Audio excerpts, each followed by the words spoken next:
네, 김건희 씨의 재판에서도 보기 드문 상황이 벌어졌습니다. 오늘 주요 증거들이 제시되는 매우 중요한 하루였고 처음으로 재판의 일부가 중계됐습니다. 김건희 씨는 카메라가 있을 때와 없을 때의 행태가 사뭇 달랐습니다. 5분 정도 공개된 법정에선 주로 고개를 숙이고 있었습니다. 윤정주 기자입니다. 진한 회색 코트 차림의 김건희 씨가 법정에 들어옵니다. 얼굴엔 검은 안경과 하얀 마스크를 썼습니다. 수감 중인 김건희 씨 모습이 언론에 공개된 건 지난 9월 24일 첫 재판 이후 약 2달 만입니다. 김건희 씨 재판을 맡은 서울중앙지법은 재판을 시작하면서 특검이 신청한 중계를 일부 허용했습니다. 주문, 이 사건에 관한 특별검사의 재판 중계 신청에 관하여 별지 기재와 같이 재판 중계를 허가한다. 다만 재판부는 무죄 추정의 원칙과 개인정보 노출 우려를 감안해 중계 범위를 서증조사 전까지로 제한했습니다. 서증조사는 특검이 수사한 관련자들 진술조서나 메모 등 문서를 내놓고 재판부가 조사하는 절차인데 이 과정이 중계되면 개인정보가 공개되고 피고인의 반론권 보장이 어려워질 우려가 있다고 판단한 겁니다. 전화번호, 주소, 계좌번호 등의 공개에서 비롯될 수 있는 회복하기 어려운 법익 침해 가능성이 있다는 점, 서중조사 과정에서 피고인 측의 반론권이 즉시적으로 보장되지는 않는다는 점. 재판부가 중계 범위를 제한하면서 실제 중계는 재판 시작 후 약 5분가량만 이뤄졌습니다. 그동안 김건희 씨는 대부분 고개를 숙이고 있었습니다. 중계가 끝난 뒤엔 정치자금법 위반 사건과 관련한 증거조사가 진행됐습니다. 특검은 20대 대선 당시 윤석열 전 대통령 부부가 명태균 씨에게 조작된 여론조사 결과를 제공받는 등 도움을 받았다는 취지로 설명했습니다. 반박에 나선 김건희 씨 변호인은 윤 전 대통령 당선이 명태균의 사소한 행동 때문이란 건 국민 전체를 개돼지로 호도하는 발언이라고 주장했습니다.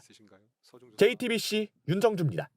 네, 김건희 씨는 중계 카메라가 철수하자 빨간 펜으로 필기하며 특검의 설명을 들었습니다. 응원하는 지지자들에게 90도로 인사하기도 했습니다.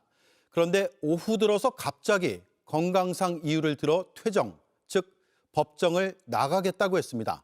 하지만 재판부는 누워서라도 재판을 들으라고 했습니다. 결국 별도의 옆방에서 침대형 휠체어에 기댄 채 재판을 받았습니다. 박현주 기자입니다. 법정 중계가 5분 만에 끝나고 카메라가 철수하자 김건희 씨의 움직임은 달라졌습니다. 특검 측이 명태균 공천 개입 의혹 사건과 관련한 증거 자료를 제시하는 동안 빨간 펜을 들고 필기하거나 화면을 보며 변호인과 대화도 나눴습니다.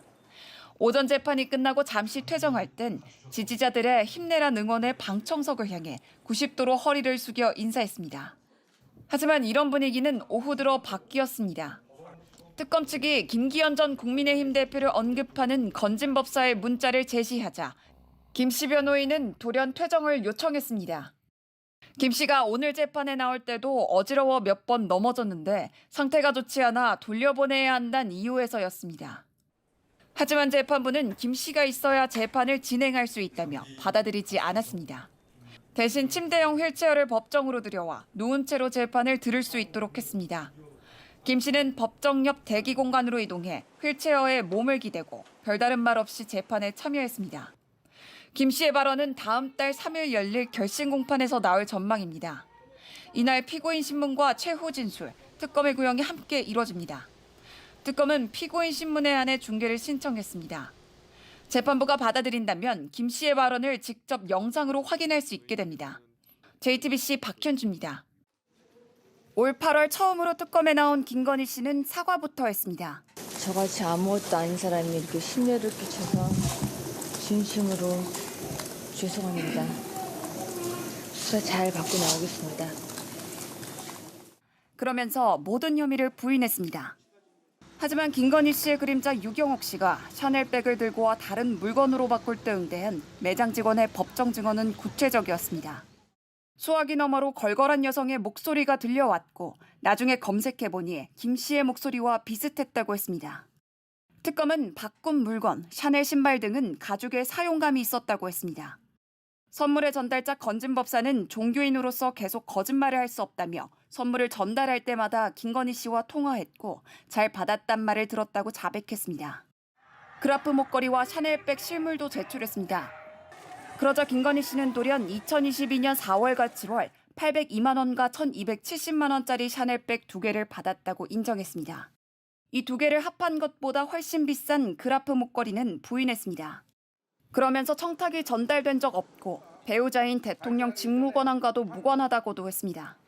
수사와 재판을 통해 드러난 피할 수 없는 사실관계는 인정하되 뇌물죄 등을 피하기 위해 청탁받은 사실을 부인하고 단순 선물로 인정받기 힘든 그라프 목걸이도 보정하는 전략을 쓴 겁니다. 아무것도 아닌 사람으로 사과했던 김건희 씨는 특검 수사 석 달 만에 대통령 권한만큼은 사용하지 않은 샤넬백 2개를 받은 공직자 배우자로서 사과했습니다. JTBC 박현주입니다.